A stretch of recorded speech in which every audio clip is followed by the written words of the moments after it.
So while you growing up here in Nashville, obviously you're around a music capital. Yeah. To say the least. Is that how you got into the music game and writing music and wanting to become an artist?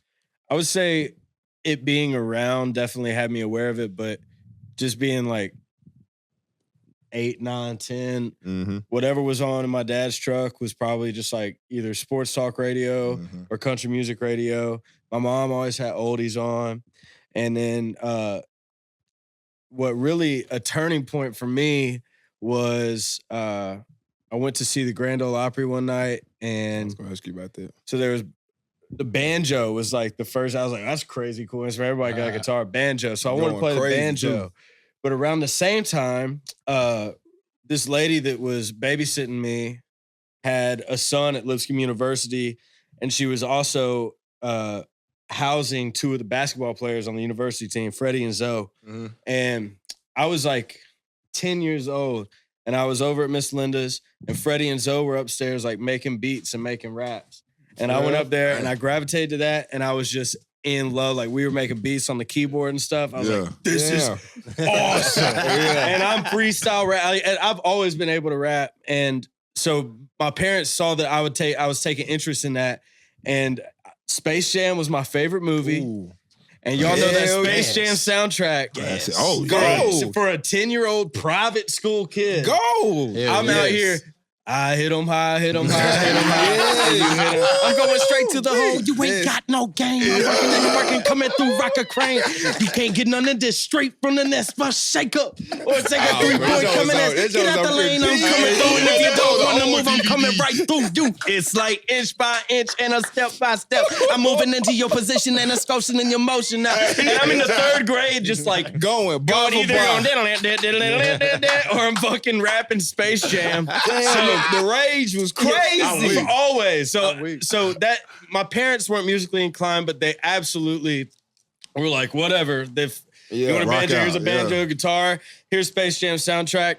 Now they got really upset when they found a mix CD of like the Marshall Mathers LP coming out. Lipscomb, and they hear my mom hears it coming out my headphone. We're in her Montana, fucking Pontiac, Montana minivan. I'll never forget it. Bro. And I ain't never seen an ass like that. And she hears it.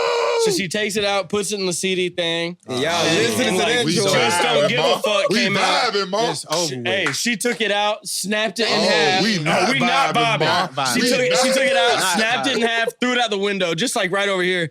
And I remember thinking, I was like, I want to do that when I grow up. Like, they're really Christian. They hated that the language, bro. They hated that. Their reaction. Eminem, that's lit. Eminem had his little run too in the Slim Shady days. So that was Church was on his ass. Bro, I mean, they were on his ass. He didn't give a fuck in them videos, bro. That nigga didn't give a fuck. Yeah, I just at the same time I was like a John Mayer super fan. Like, there's just always been. That man had range. It wasn't until later, like high school and college, I started going into like fall in love with Marvin Gaye and like more R&B shit and like shit.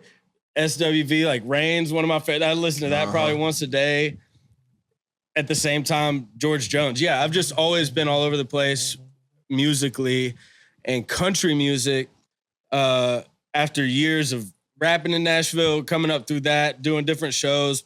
I opened for Lupe Fiasco, following him around in my Fusion. Kick, push. Yeah, like and then I was opening for Mason Ramsey, the Yodel kid. So like, range is taking me all over the place, bro. I remember bro came to a Titans game. I was like, damn, that's little kid. Yeah.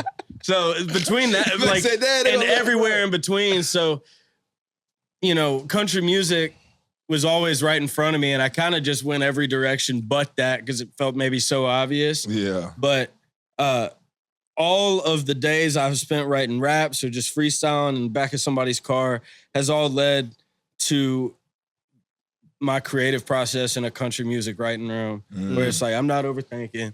I just go with what feels good. I'm going to spit some stuff out and see what happens. And we just have a good time. It doesn't feel like work. Yeah. And so when one door opens for me in country music, I just see it as an opportunity to keep going. And it's been good to me so far.